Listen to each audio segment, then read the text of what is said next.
kerangka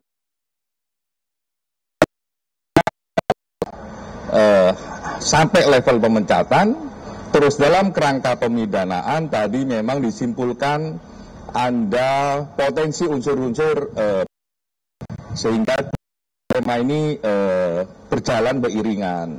Jadi tidak saling tunggu, jadi ini simultan, dan kami kira langkah ini adalah langkah yang baik, yang juga menjawab dua hal. Hal pertama adalah menjawab tuntutan langsung dari keluarga yang juga disampaikan kepada Kompolnas secara langsung dan juga disampaikan kepada Pak Kapolri waktu beliau bertemu langsung dengan keluarga.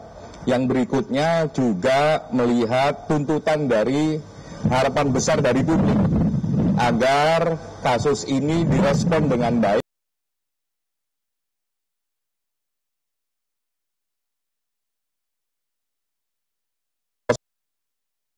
untuk etik muaranya, ya kalau lihat konstruksi peristiwa dan sebagainya tadi dilihatnya potensi besarnya memang pemecatan atau PTDH. Yang berikutnya dalam konteks hukum yang lain itu muara besarnya memang ada potensi pidana, sehingga tadi direkomendasikan juga maju ke mekanisme pidana. Dan kami tadi ketemu sama rekan-rekan Bareskrim mengatakan bahwa persiapannya sudah dimulai.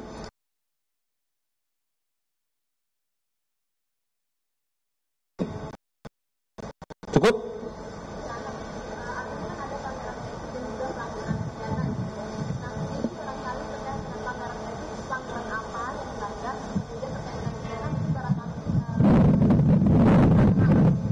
Oke, dalam konteks etik, dugaan pelanggaran etiknya tadi yang didiskusikan adalah pasal 13. Ya, pasal 13 itu pasal yang dalam berbagai pengalaman problem-problem etik memang pasal yang sangat kuat, mengganggu keselamatan dan sebagainya atau gagal menjamin keselamatan. Nah, itu tuh ada itu pasal 13 itu.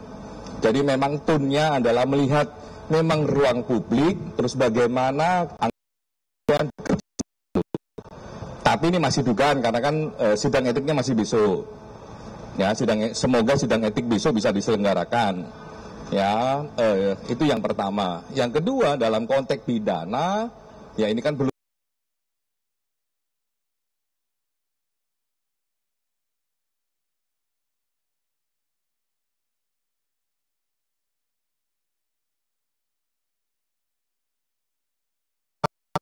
ada peristiwa tersebut, konteksnya apa, ya, posisi masa aksi seperti apa, ya, masa aksi itu apakah jumlahnya kecil atau jumlahnya besar, ya, terus bagaimana posisi juga ketika ngambil putusan, ya, kalau dalam video itu kan cuman ketika ada orang melintas, ya, agak jatuh terus kayak jatuh gitu terus ketabrak gitu ya. Tidak hanya soal itu, tapi juga soal konteks yang lebih luas dalam konteks pidana ini, sehingga ya di samping soal-soal keadilan bagi keluarga korban, di samping keadilan dalam konteks ruang publik, tapi juga ada kebenaran faktual yang juga bisa diungkap. Apa itu ya konteks ini keseluruhan, kan itu tanggal 28 kalau tidak salah kan, itu kan ada aksi buruh. Ya, sekian jam sekian macam-macam tertib. Habis itu sore mulai panas dan sebagainya. Lah itu juga harus dipotret.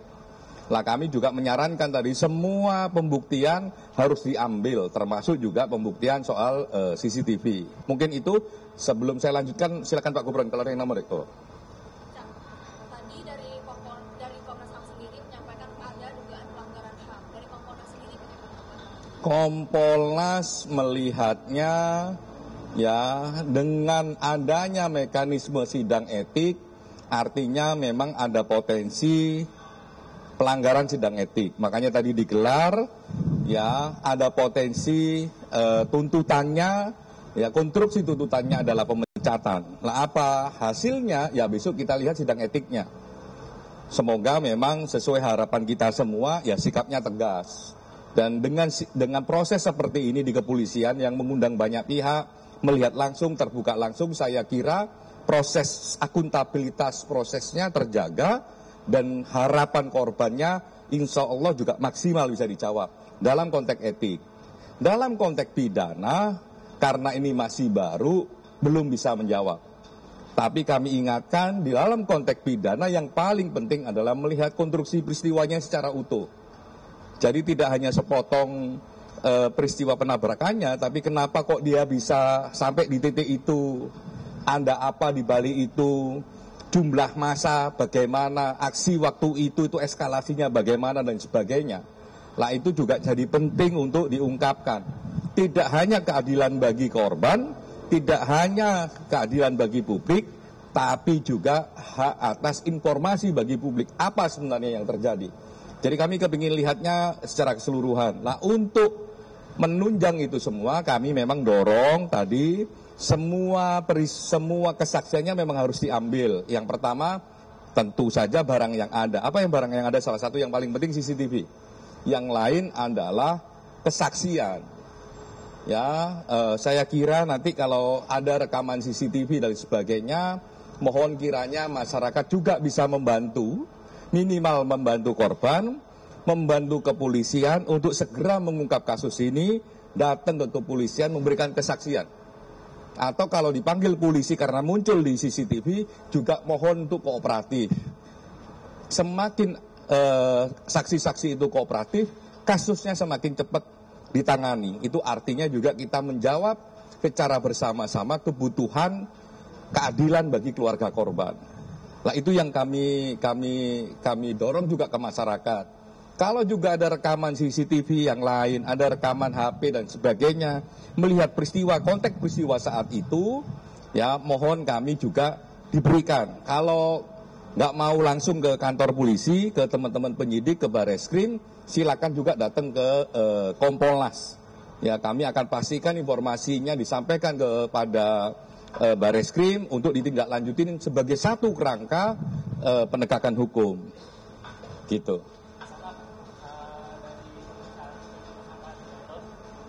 Terungkap nggak dari kesaksian mereka ini proses penabrakan itu terjadi atas keputusan si driver atau perintah atasan yang sebelah kiri? Kami tidak ingin mendahului majelis ya, majelis sidang etik yang besok akan memeriksa. Tapi tadi memang diceritakan konteks sebelum peristiwa itu terjadi, apa yang terjadi di ruas sebelum jalan itu kan cukup panjang tuh jalannya. Nah, jalan di titik-titik penting tadi dijelaskan, konsentrasi massa di titik penting juga dijelaskan sampai titik di mana peristiwa mobil rantis yang menabrak almarhum. Gitulah sebagainya saya kira kita lihat besok karena kami tidak bisa mendahului majelis etiknya. Gitu, tapi sebagai satu proses cukup detail tadi dijelaskan gitu. Tapi untuk proses pidana memang kami ingatkan untuk segera melapis pembuktian itu dengan berbagai bukti yang ada, CCTV dan sebagainya. Dan kami yakin publik luas juga membawa HP masing-masing. Ketika Anda semua berada di ruang itu, mohon prosesnya bisa cepat. Kalau memang tidak mau langsung ke Barreskrim, bisa ke Kompolnas dan kami akan bantu ke Barreskrim. Semakin cepat semakin bagus. Gitu, dan kami akan lindungi.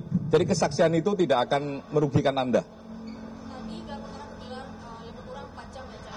Apakah Kompolnas diberikan kesempatan untuk memberikan pertanyaan kepada 7 anggota BRIMOB tadi? Kompolnasnya dikasih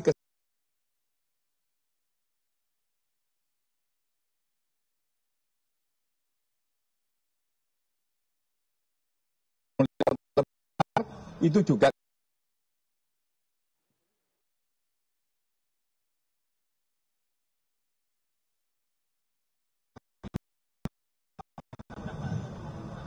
untuk soal pidana biarkan nanti proses pidananya. Yang paling penting begini, semakin banyak rupiah, ya, utama ruang digital, rekaman-rekaman video dari masyarakat dan sebagainya, maupun rekaman-rekaman kesaksian yang lain. Oleh karenanya, semakin banyak informasinya, semakin komprehensif faktanya, untuk menunjukkan faktanya apa, sehingga bisa menyimpulkan pasal mana yang paling tepat di situ. Sekali lagi kami menghimbau.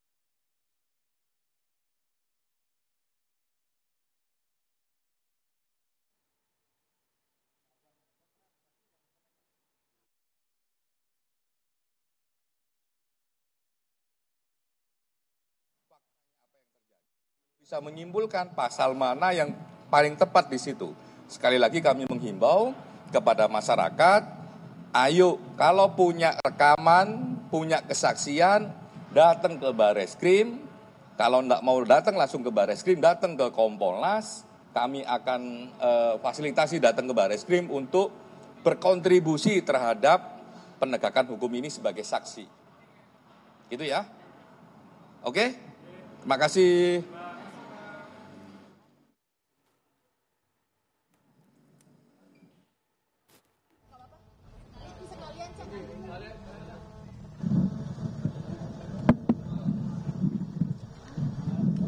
Sinilah bro.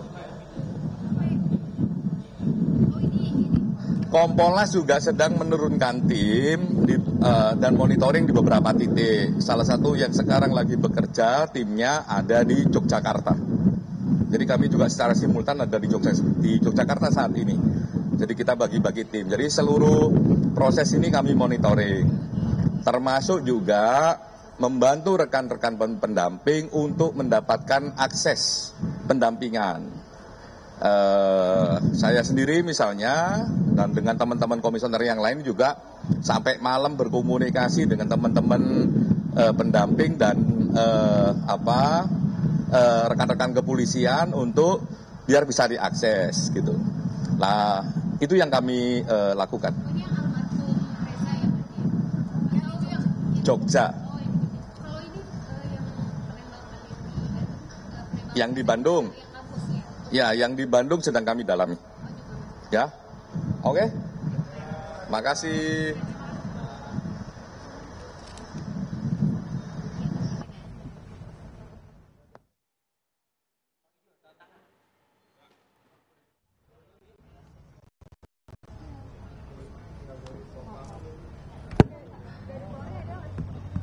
Katanya sih, katanya.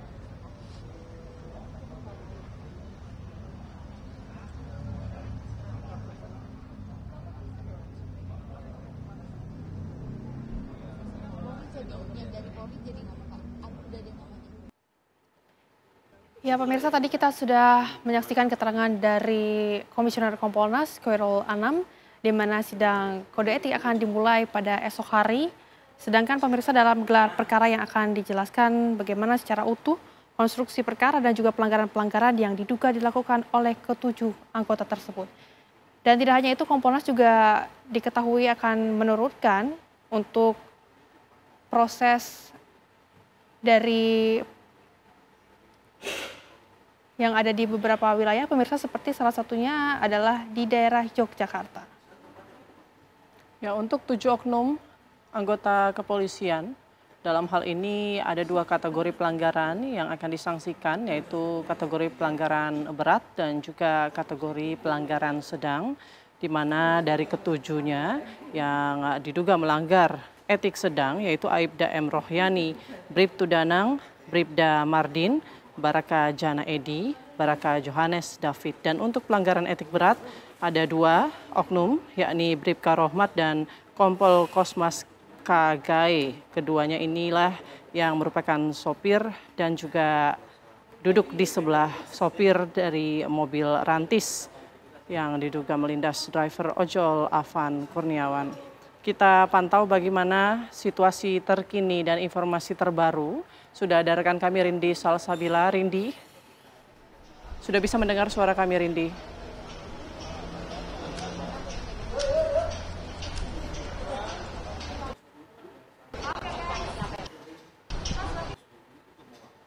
Selamat siang. Kasus yang menimpa tewasnya driver ojek online yakni Afan Kurniawan pada hari ini, Polri mengadakan gelar perkara yang mana melibatkan sejumlah pihak. Untuk pihak eksternal dari Polri ini menggandeng Komnas HAM dan juga Kompolnas, begitu. Sementara untuk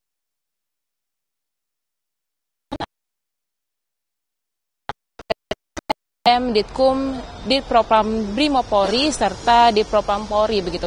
Dan memang untuk 7 ini akan diperiksa berkaitan dengan dalam peristiwa yang menimpa driver ojek online Afan Kurniawan yang memang ditabrak begitu ya di daerah Bendungan Hilir, Jakarta Pusat ketika aksi demonstrasi hari yang lalu. Adapun setidaknya ada 2 Brimob yang diperiksa oleh Polri, yang mana besar melakukan pelanggaran kategori berat yakni, dan dia pun juga berpotensi untuk menghadapi hukuman berupa pemberhentian tidak hormat, dan juga untuk sidangnya ini akan berlangsung pada Rabu 3 September 2025 besok. Lalu sementara ada 1 orang lagi yang 3 September 2025 besok. Lalu sementara ada 1 orang lagi yang diduga melakukan pelanggaran berat yakni adalah Bribka Rohmat maksud kami, yang merupakan sopir dari kendaraan Barikuda yang menabrak Afan Kurniawan yang merupakan driver ojek online tersebut. Lalu untuk sidang dari Bribka Rohmat ini akan berlangsung pada Kamis yakni 4 September 2025, dan serupa dengan Kompol Kosmas, ia juga berpotensi untuk mendapatkan hukuman berupa pemberhentian tidak hormat. Lalu selain dari 2 anggota Brimob tersebut, setidaknya juga ada 5 anggota yang diduga melakukan pelanggaran sedang, yang mana yang pertama adalah Aibda M. Rohyani yang mana merupakan anggota Satbrimob Polda Metro Jaya. Lalu juga ada Bribtu Danang yang mana anggota Satbrimob Polda Metro Jaya. Lalu juga ada Bribta Mardin, Brakara Yohanes David, dan juga Baraka Jana Edi, yang mana kelimanya ini memang anggota Brimob Polda Metro Jaya, dan mereka pun juga akan menjalani sidang setelah Rabu dan Kamis, alias setelah 2 anggota Brimob yang melakukan pelanggaran berat menjalani sidang. Dan untuk kelimanya ini mereka berpotensi dikenai sanksi mutasi, lalu juga demosi atau penundaan kenaikan pangkat hingga penundaan pendidikan. Dan tadi juga memang untuk dari Komnas HAM dan juga Kompolnas sudah melakukan konferensi pers, dan dapat kami sampaikan bahwa Komnas HAM menyampaikan bahwa ini kemungkinan adanya pelanggaran HAM berat begitu, dan sampai saat ini pun kami masih menunggu bagaimana kelanjutan dari gelar perkara ini. Sementara demikian laporan dari kami, kembali ke studio. Baik, terima kasih Rindi Salsabila melaporkan langsung dari lokasi. Selamat kembali beraktivitas. Ya pemirsa, kita masih akan kembali dengan informasi terbaru dari Mabes Polri. Sesaat lagi Breaking News TV One masih akan kembali untuk Anda.